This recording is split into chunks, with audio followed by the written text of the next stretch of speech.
HarperCollins and HarperAudio present The Ocean Above Me, a novel by Kevin Seitz, performed by Graham Halstead. For Anita. Death by Water.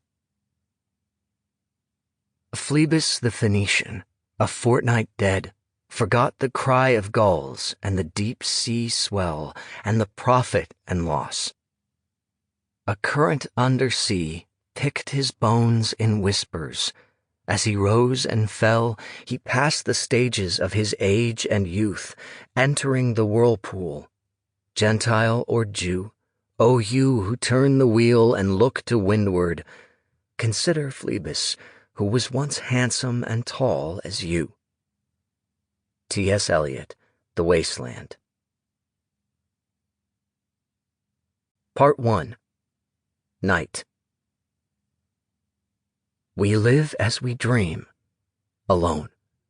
Joseph Conrad, Heart of Darkness. Chapter 1. Storm. Philomena rose on the swell of an early winter sea, a humble, cupped hand offering to angry gods, 110 gross tons lifted like a 110-pound ballerina. The mid-Atlantic water turning gunmetal gray as it stretched and then clipped into wind-blown froth. Her outrigger arms, shaken loose from their bindings, struck hard against the deck, hammer to gong, sending a bass current resonating through the ship. At the helm, Captain Clarita Esteban allowed herself to glance back, momentarily, wary of the next monster that would crash across the bow. In the loose flapping of the outriggers, she saw the skeletal wings of a flightless, heavy-bottomed bird. All velocity, no lift. "Shrimping 101, Junior!" she shouted above the noise of the storm. "Secure the damn outriggers!" She shook her head in disgust, but knew it was no time to school her crew. Junior, the deckhand, ducked away among the 5 others gathered in the wheelhouse, all dressed in boots and rain slickers, summoned in the middle of the night by the unexpected ferocity of the storm. They struggled to keep their footing when the arms soared skyward again, slapping against each other as the water disappeared beneath the ship after a moment of zero gravity at the wave's crest.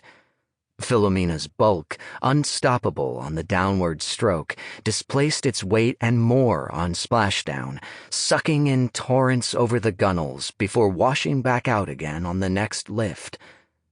"And where the hell's the reporter?" Esteban demanded, once confident they'd all stuck their last dismount without injury.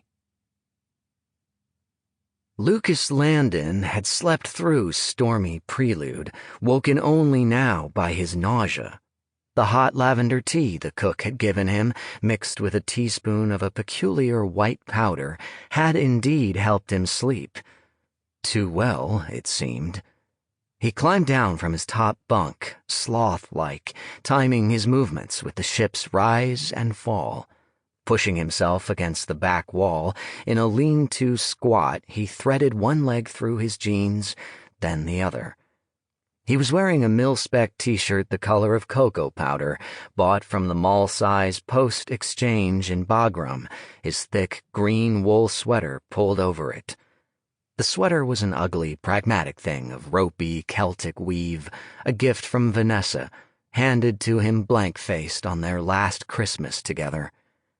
Even in his fuzzy state, Landon noticed that the 2 bunks below his were empty. Junior and Chewie were above deck already, no doubt, tying things down, battening the hatches, or whatever it was deckhands did in rough seas.